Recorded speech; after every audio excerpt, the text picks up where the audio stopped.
Hello friend, welcome to Economic Circle, your own study circle. My name is Devendra Kumar. आज हम जो topic शुरू कर रहे हैं उसका नाम है पूर्ति।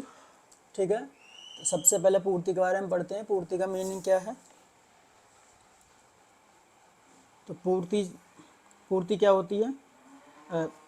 किसी वस्तु की पूर्ति से आशय वस्तु की उस मात्रा से है जिसे एक विक्रेता विभिन्न कीमतों पर एक निश्चित समय में बेचने के लिए तैयार रहता है। ठीक है, तो पूर्ति कौन करता है? जो विक्रेता है वही तो वस्तु की पूर्ति करेगा, और जो कंज्यूमर होते हैं, जो उपभोक्ता होता है, वो उस वस्तु की मांग करता है। तो पूर्ति का मतलब है कि एक निश्चित समय में और विभिन्न कीमतों पर, ठीक है, एक विक्रेता किसी वस्तु की जितनी पूर्ति करता है, ठीक है, या जितनी मात्रा उसकी बेच देता है, वो कहलाती है पूर्ति। ठीक है, अब आगे पढ़ते हैं। इसमें लिखा है कि पूर्ति को प्रभावित करने वाले कारक, मतलब वे कौन से कारक हैं जो पूर्ति को प्रभावित करते हैं। प्रभावित मतलब अफेक्ट करते हैं उस पर। ठीक है, तो है पूर्ति को प्रभावित करने वाले तत्व या फिर कारक। तो सबसे पहले जो पूर्ति पर प्रभाव पड़ता है वो पड़ता है वस्तु की कीमत का। वस्तु की कीमत को देख कर ही तो पूर्ति कम या ज़्यादा करेगा उत्पादक। ठीक है, लिखा है कि किसी वस्तु की कीमत तथा पूर्ति में प्रत्यक्ष संबंध होता है। ठीक है, वस्तु की कीमत और उसकी पूर्ति में कैसा संबंध होता है? सीधा संबंध होता है। सामान्यतः किसी वस्तु की कीमत बढ़ने पर पूर्ति बढ़ती है तथा कीमत कम होने पर पूर्ति कम हो जाती है। ठीक है, इसे पूर्ति का नियम भी कहते हैं। देखो, जब वस्तु की कीमत बढ़ेगी तो तभी तो एक जो विक्रेता है वो ज़्यादा वस्तु बेचना चाहेगा, और कीमत बाज़ार में कम होगी तो वो वस्तु को कम बेचना चाहेगा। इसलिए कहते हैं कि वस्तु की कीमत और उसकी पूर्ति में सीधा संबंध होता है। वस्तु की कीमत में वृद्धि होगी तो पूर्ति में वृद्धि होगी, वस्तु की कीमत कम होगी तो पूर्ति कम हो जाएगी। ठीक है, समझ आ गया। दूसरा है फर्मों की संख्या। फर्मों की संख्या मतलब बाजार में जो वस्तुओं को बेचने वाली फर्में हैं उनकी बात की जा रही है। किसी वस्तु की पूर्ति बाजार में उपलब्ध फर्मों की संख्या पर भी निर्भर करती है। फर्मों की संख्या अधिक होने पर पूर्ति अधिक होती है, इसके विपरीत फर्मों की संख्या कम होने पर पूर्ति कम हो जाती है। बाजार में जितनी ज़्यादा फर्में होंगी इसका मतलब उतना ही ज़्यादा माल बिकेगा। कम दुकान है, कम माल बिकेगा, सीधी सी बात है। ठीक है, अगला है फर्म का उद्देश्य। लिखा है कि यदि फर्म का उद्देश्य लाभ कमाना है तो अधिक कीमत पर पूर्ति अधिक की जाएगी तथा कम कीमत होने पर पूर्ति कम की जाएगी। इसके विपरीत यदि फर्म का उद्देश्य बिक्री या अधिक उत्पादन या फिर रोजगार बढ़ाना है तो कीमत कम होने पर भी पूर्ति कम नहीं होगी। ठीक है, देखो, फर्म के दो उद्देश्य होते हैं। एक ऐसी फर्म होती है जिनका एकमात्र बाजार में आना केवल लाभ कमाना होता है, तो उनका एकमात्र उद्देश्य है लाभ कमाना। इसका मतलब अगर कीमत बढ़ेगी तो वो अधिक पूर्ति करेंगे, कीमत कम होगी तो पूर्ति को कम कर देंगे। लेकिन एक बाजार में एक दूसरी तरह की फर्म भी होती हैं जिनका उद्देश्य क्या होता है कि लाभ कमाना तो होता है, उसके साथ साथ लोगों को रोजगार देना होता है। ठीक है, अपने उत्पादन को बढ़ाना होता है। तो वो कम कीमत पर भी क्या करते हैं कि पूर्ति कम नहीं करते, पूर्ति उतनी ही रखते हैं वो। ठीक है, इसके बाद देखिए फोर्थ, उत्पादन के कारकों की कीमत। उत्पादन के कारकों की कीमत, यदि उत्पादन के साधनों की कीमत कम है तो उत्पादन लागत कम हो जाएगी, अतः दिए गए साधनों के प्रयोग से उत्पादन अधिक संभव होगा जिससे पूर्ति में वृद्धि होगी। भाई, उत्पादन के कारकों की कीमत का मतलब है, उत्पादन के कारक का मतलब वो वस्तु जो दूसरी वस्तु के निर्माण के में इस्तेमाल की जा रही है। ठीक है, जैसे फर्नीचर बनाना है, हमको कुर्सी बनाना है, तो जो लकड़ी है वो हो जाएगी उत्पादन का कारक। ठीक है, तो कहने का मतलब है कि लकड़ी जो है वो जितनी अगर ज़्यादा महंगी होगी, इसका मतलब जो प्रोडक्ट बन के तैयार होगा वो भी ज़्यादा महंगा होगा। और अगर लकड़ी सस्ती मिलेगी, ठीक है, तो प्रोडक्ट भी क्या होगा? सस्ता बनेगा। इसका मतलब अगर जो कच्चा माल है वो ज़्यादा महंगा होगा तो पूर्ति कम होगी। ठीक है, और वो सस्ता होगा तो ज़्यादा वस्तु बनेगी, ज़्यादा वस्तु बनेगी मतलब ज़्यादा पूर्ति होगी। ठीक है, और लिखा है कि इसके विपरीत उत्पादन के कारकों की कीमत में वृद्धि से उत्पादन लागत बढ़ जाएगी, जिससे पूर्ति कम हो जाएगी। ठीक है, अगर वस्तु महंगी मिलेगी तो लागत बढ़ेगी, लागत बढ़ेगी तो उत्पादन कम होगा, उत्पादन कम होने पर होगा क्या कि पूर्ति भी क्या हो जाएगी, कम हो जाएगी। पूर्ति क्या हो जाएगी, कम हो जाएगी।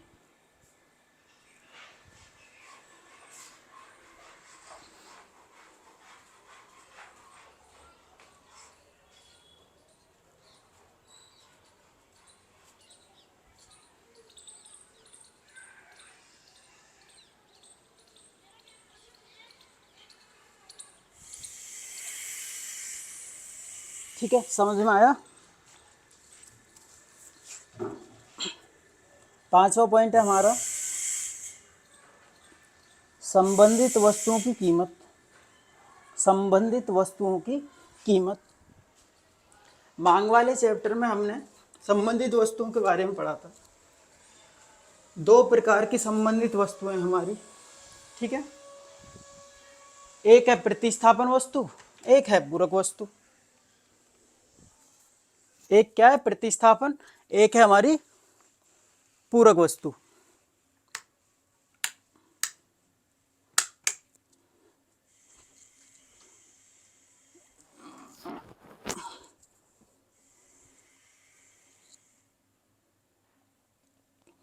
ठीक है, लिखा है कि किसी वस्तु की पूर्ति इसकी संबंधित वस्तुओं की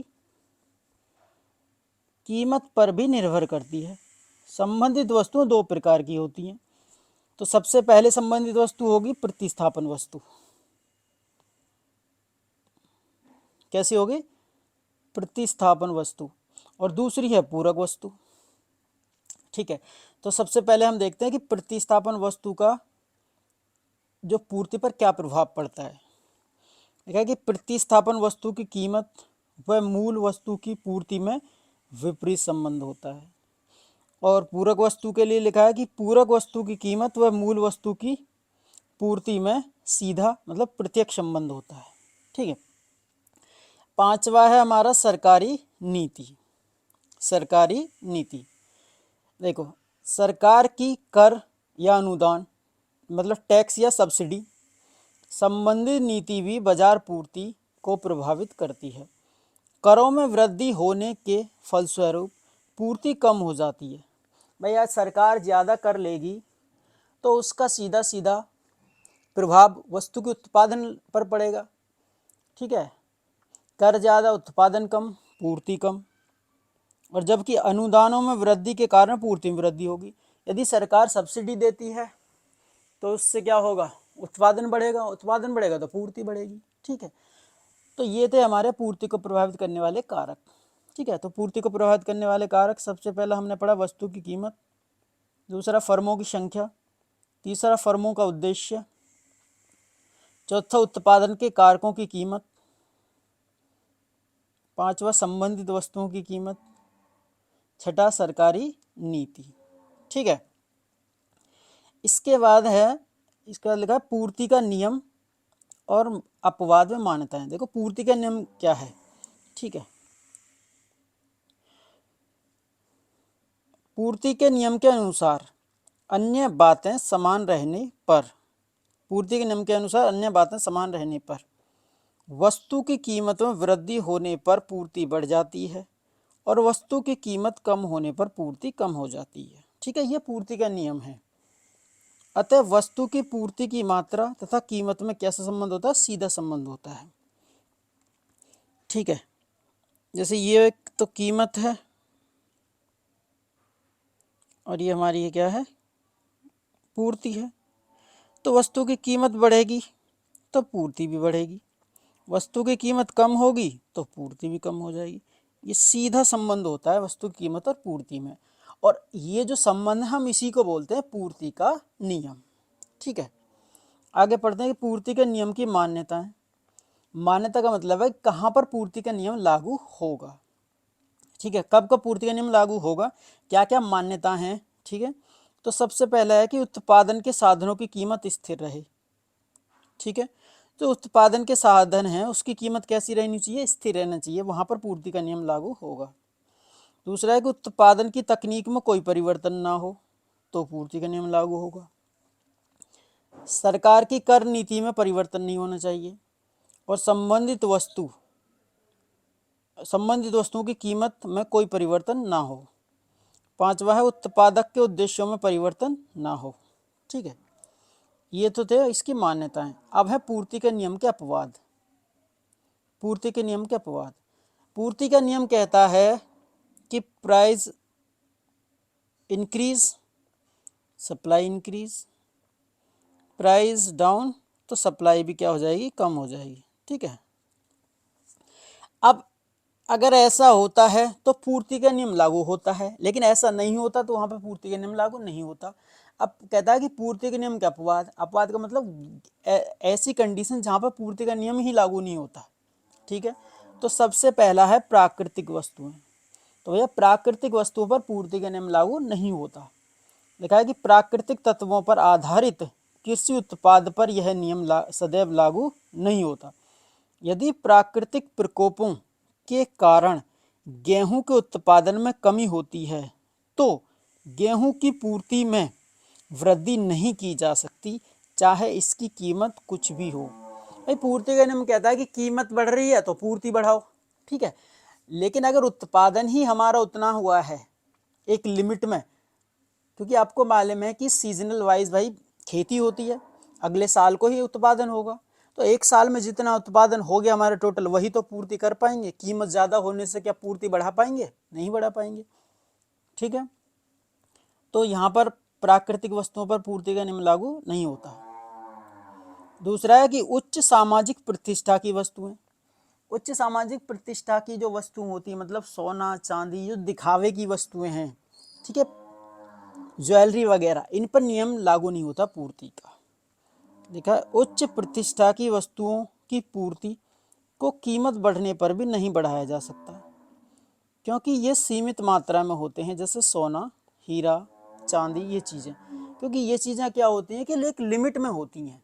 ठीक है, इसलिए इन पर भी पूर्ति का नियम लागू नहीं होता। अगला है नाशवान वस्तुएं। ठीक है, तो शीघ्र नाशवान प्रकृति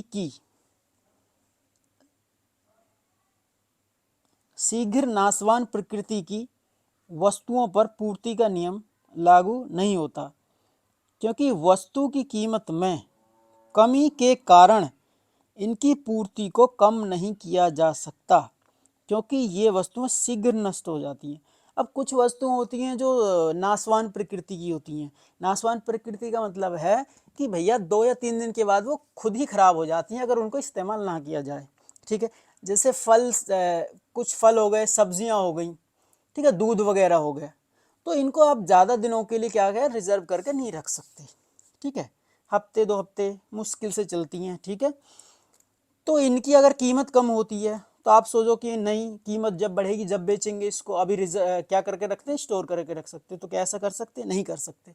ठीक है, क्योंकि आप यूज नहीं करोगे तो खुद ही खराब हो जाएंगी। इसलिए यहाँ पर क्या होता है कि नाशवान प्रकृति की जो वस्तु होती है उन पर पूर्ति का नियम लागू नहीं होता। ठीक है, तो ये तो हमने पढ़ा था कि पूर्ति के नियम के अपवाद, प्राकृतिक वस्तुएं, उच्च सामाजिक प्रतिष्ठा की वस्तुएं और नाशवान वस्तुएं। ठीक है, इसके बाद हम पढ़ रहे हैं क्या, इसके बाद हम पढ़ते हैं पूर्ति की मात्रा में परिवर्तन। ठीक है, पूर्ति की मात्रा में परिवर्तन। अब पूर्ति की मात्रा में जो परिवर्तन है वो 2 प्रकार का होता है। एक होता है इस पूर्ति में विस्तार और एक बोलता है पूर्ति में संकुचन। अब हम पढ़ेंगे पूर्ति में विस्तार के बारे में। पूर्ति में विस्तार, ठीक है, तो देखो पूर्ति में विस्तार होता क्या है। कहता है कि अन्य बातें समान रहने पर जब किसी वस्तु की कीमत में वृद्धि होने पर, वस्तु कीमत में क्या हो रही है, वृद्धि होने पर उसकी पूर्ति में वृद्धि होती है। वस्तु कीमत में वृद्धि हुई तो पूर्ति में वृद्धि हुई, इसे पूर्ति में विस्तार कहा जाता है। ठीक है, कि अन्य बातें समान रहने पर जब किसी वस्तु की कीमत में वृद्धि हो और कीमत में वृद्धि होने से उसकी पूर्ति में वृद्धि हो तो इसे पूर्ति में विस्तार कहते हैं। ठीक है, तालिका से समझें इसको तो देखो वस्तु की कीमत है 10 रुपये और पूर्ति कितनी इकाइयों की हो रही है, 10 इकाइयों की। वस्तु की कीमत बढ़ गई, कितनी हो गई, 10 से 50, तो पूर्ति की इकाइयाँ भी बढ़ गई। ठीक है, 10 से 50 हो गई। ठीक, ये बोलते हैं पूर्ति में विस्तार। ठीक है, क्या लिखा कि तालिका में विक्रेता 10 रुपये कीमत पर वस्तु एक्स की 10 इकाइयों की पूर्ति करता है। जैसे ही कीमत 50 रुपये होती है तो निर्माता पूर्ति की इकाइयाँ 10 से बढ़ाकर कितना कर देता है, 50 रुपये। ठीक है, 50 इकाइयाँ कर देता है। यह पूर्ति में विस्तार को प्रकट करता है। ठीक है, अब इसे डायग्राम से समझ लेते हैं। तो डायग्राम से ऐसे समझेंगे, देखो ये है कीमत वस्तु की और यहाँ पर हम रखते हैं पूर्ति या फिर मात्रा। तो देखो वस्तु की जब कीमत थी कितनी, 10 रुपये,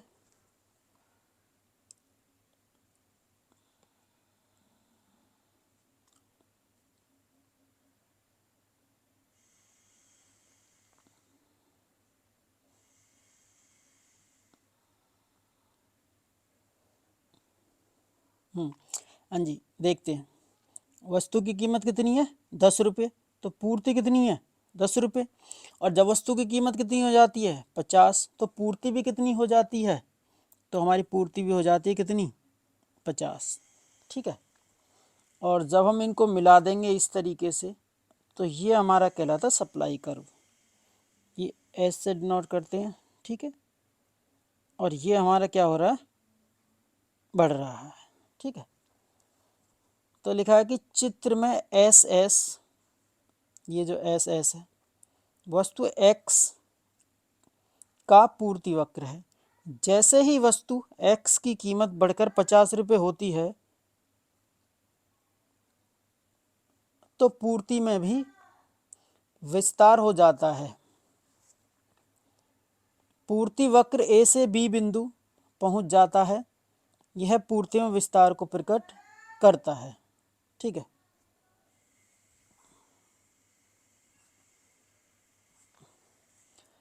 इसके बाद हम पढ़ते हैं पूर्ति में संकुचन।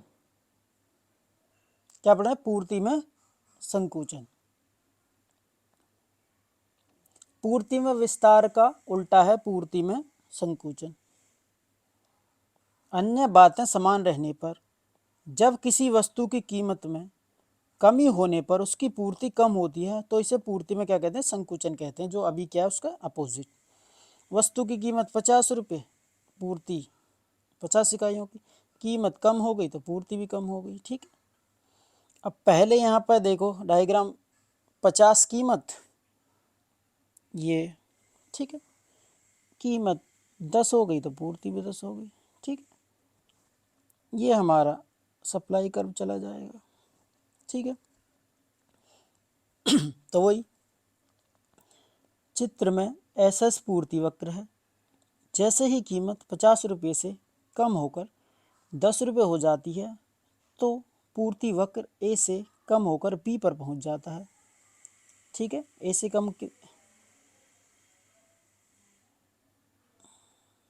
सॉरी, ये ए से कम होकर बी पर पहुंच जाता है तो ए हमारा आएगा यहाँ और ये आएगा हमारा भाई बी। ठीक है, इसको ठीक कर लेना और ये हमारा इधर शो करेगा तो ए से बी। ठीक है, नीचे की तरफ आ रहा है। यह पूर्ति में संकुचन को प्रकट करता है। ठीक है, तो ये हो गया हमारा पूर्ति में संकुचन। ठीक है, तो ये हमने पढ़ा है पूर्ति की मात्रा में परिवर्तन। पूर्ति की मात्रा में परिवर्तन दो प्रकार का है, एक है पूर्ति में विस्तार, एक है पूर्ति में संकुचन। ठीक है, दूसरा है हमारा पूर्ति में परिवर्तन।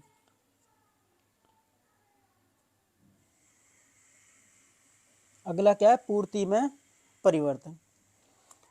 तो देखो पूर्ति में परिवर्तन भी दो प्रकार का होता है हमारा, एक हमारा पूर्ति में वृद्धि और दूसरा पूर्ति में कमी। ठीक है, तो हम पढ़ेंगे पूर्ति में वृद्धि कब होती है।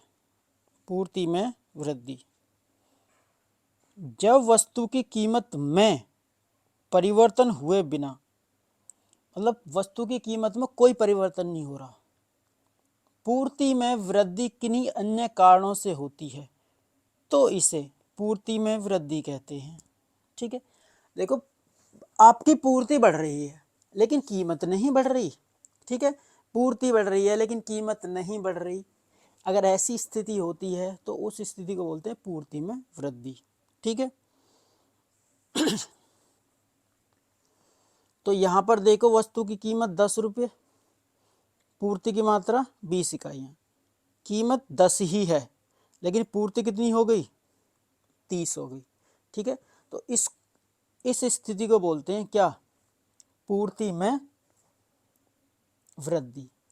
ठीक है, क्या बोलेंगे, पूर्ति में वृद्धि। ठीक है, तालिका वही है, 10 रुपये कीमत पर 20 इकाइयों की पूर्ति हो रही है, कीमत अभी भी 10 है लेकिन पूर्ति की इकाई कितनी हो गई, 30 इकाई हो गई। ठीक है, इसको डायग्राम से समझ लेते हैं। ठीक है, तो डायग्राम यहाँ समझेंगे नए तरीके से।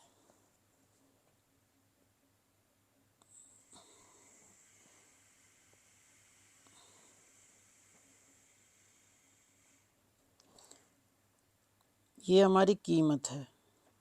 ठीक है, ये हम कीमत लेते हैं और यहाँ लेते हैं मात्रा। ठीक है, पूर्ति की मात्रा।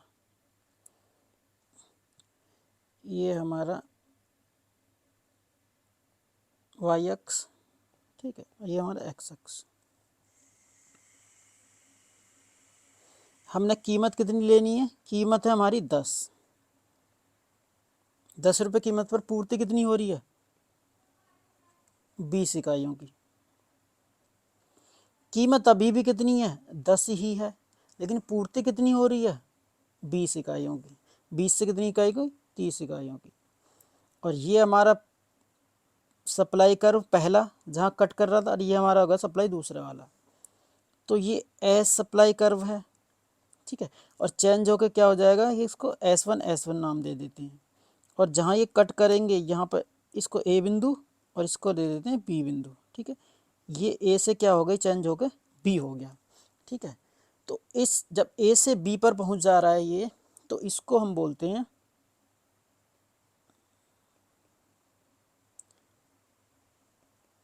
पूर्ति में वृद्धि। इसको क्या बोल रहे हैं हम, पूर्ति में वृद्धि। ठीक है,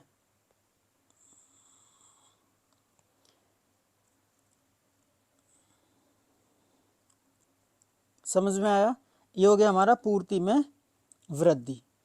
ठीक है,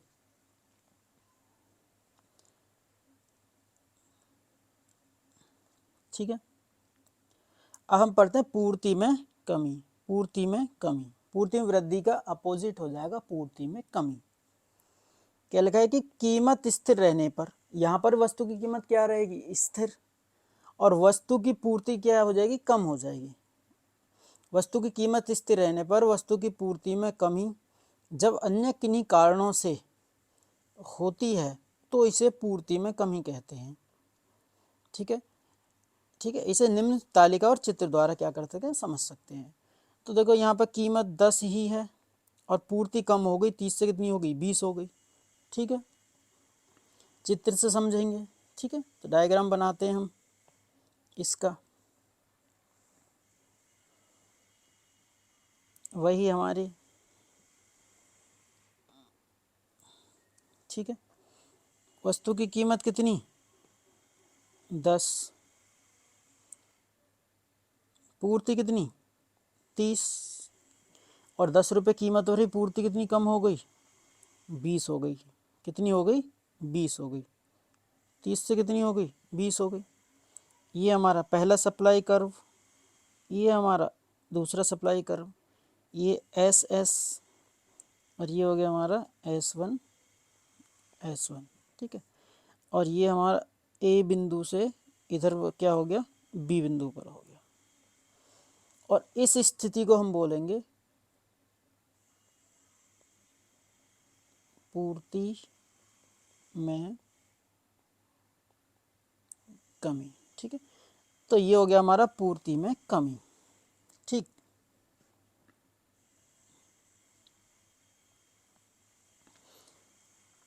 ठीक है, वही देखो कीमत 10, ठीक है,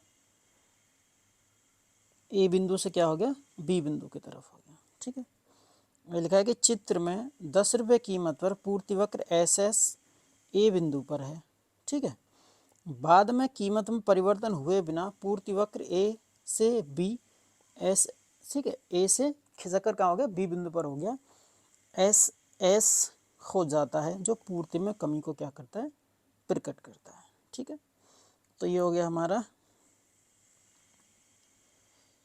पूर्ति में परिवर्तन। पूर्ति में परिवर्तन दो प्रकार का होता है, एक होता है पूर्ति में वृद्धि, ठीक है, और एक हो गया हमारा पूर्ति में कमी। ठीक है, इसके बाद जो हमने अभी पढ़ा है हम उसमें क्या करते हैं, अंतर करते हैं।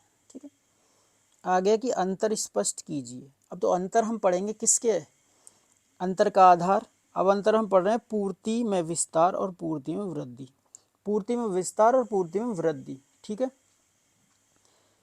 सबसे पहले अर्थ जो हमने अभी पढ़ा है, तो पूर्ति में विस्तार कब होता है, देखो कि अन्य बातें समान रहने पर जब किसी वस्तु की कीमत बढ़ने के फलस्वरूप उसकी पूर्ति अधिक या मतलब बढ़ जाती है तो उसे पूर्ति में विस्तार कहते हैं। ठीक है, कीमत बढ़ेगी तो पूर्ति भी बढ़ेगी, ऐसी स्थिति अगर होती है तो उसको बोलते हैं पूर्ति में विस्तार। ठीक है, लेकिन पूर्ति में वृद्धि कब होती है, जब कीमत में कोई प्रभाव नहीं पड़ता, मतलब कि वस्तु की कीमत समान रहने पर यदि किसी वस्तु की पूर्ति बढ़ जाती है तो इसे पूर्ति में विस्तार कहते हैं। यही तो पढ़ा है हमने कि भैया कीमत देखो एज इट इज है, सेम है, लेकिन पूर्ति बढ़ गई तो इस स्थिति को बोल देंगे पूर्ति में वृद्धि। ठीक है, अब कारण क्या है, ठीक है, अब पूर्ति में विस्तार का क्या कारण है, तो देखो पूर्ति में विस्तार का एक ही कारण है, कीमत में वृद्धि। कीमत में वृद्धि होगी तो पूर्ति में विस्तार होगा, लेकिन पूर्ति में वृद्धि के कई कारण हो सकते हैं क्योंकि कीमत तो समान है। इसका मतलब कि नहीं अन्य कारणों की वजह से क्या हो रही है, पूर्ति में वृद्धि हो रही है। तो पहला कारण है कि उत्पादन तकनीक में सुधार। भाई जिस तकनीक से पहले काम हो रहा था उसकी गुणवत्ता क्या होगी, बढ़ गई, तो गुणवत्ता बढ़ने से क्या होता है कि उत्पादन बढ़ेगा, और उत्पादन बढ़ने से क्या होगा, पूर्ति बढ़ जाएगी। ठीक है, लेकिन वस्तु की कीमत तो वही है। आगे लिखा है कि उत्पादन के साधनों की कीमत में कमी। जो आप कच्चा माल खरीद रहे थे उसकी कीमत कम हो गई, उसकी कीमत बढ़ने से आपकी पूर्ति क्या है, बढ़ गई। ठीक है, लेकिन आप जो वस्तु बना रहे थे उसकी कीमत तो वही है। ठीक है, कच्चे माल की कीमत कम हुई है। आगे लिखा है कि सरकार द्वारा करों में छूट।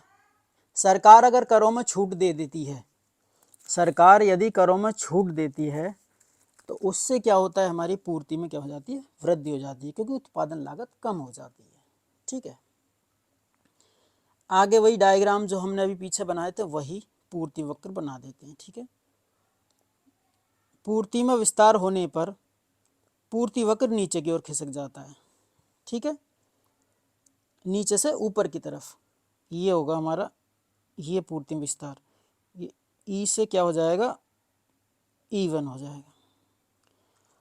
और पूर्ति में वृद्धि होने पर पूर्ति वक्र क्या है, बाएं से दाईं तरफ खिसक जाएगा, ई से E1 हो जाएगा।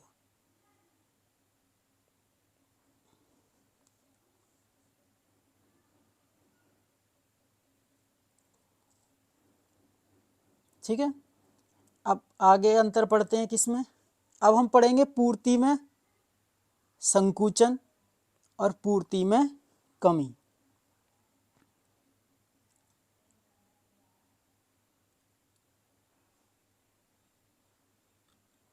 पूर्ति में संकुचन, पूर्ति में कमी। तो अर्थ अभी हमने पढ़ा था पीछे कि अन्य बातें समान रहने पर जब किसी वस्तु की कीमत में कमी होने पर उसकी पूर्ति कम हो जाती है तो इसे पूर्ति में संकुचन कहते हैं। जब किसी वस्तु, और पूर्ति में कमी, जब वस्तु की कीमत समान रहने पर किन्हीं अन्य कारणों के कारण वस्तु की पूर्ति कम हो जाती है तो इसे पूर्ति में कमी कहते हैं। ठीक है, पूर्ति में संकुचन, कीमत कम, पूर्ति कम, कीमत सेम है लेकिन फिर भी पूर्ति कम हो रही है। ठीक है, किन्हीं अन्य कारणों की वजह से। कारक या फिर कारण क्या है इसके पीछे, तो पूर्ति में संकुचन का कारण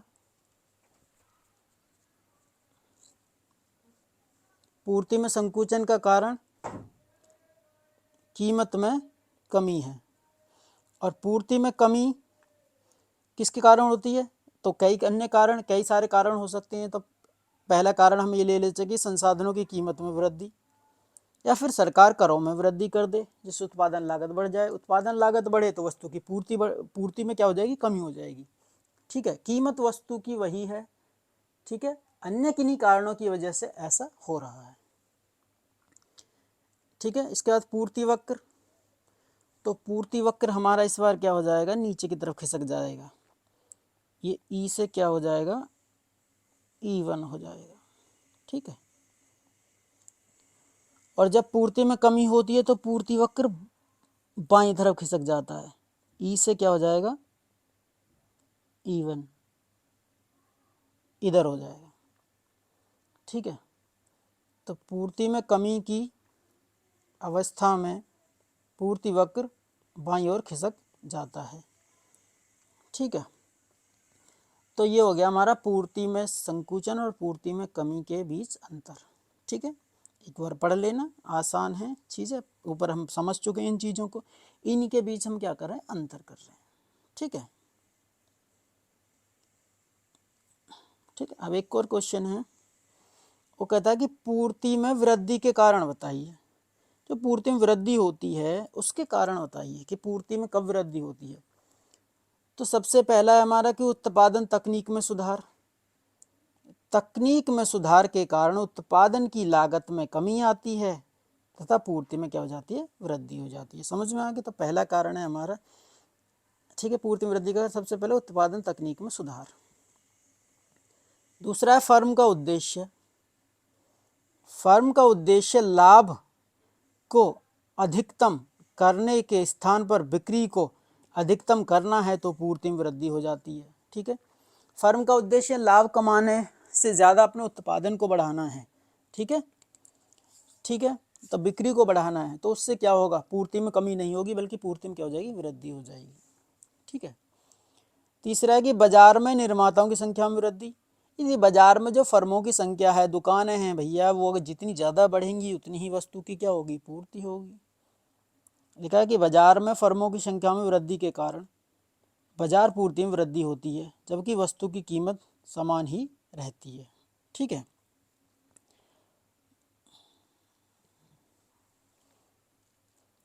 और चौथा हमारा भविष्य में कीमत कम होने की संभावना।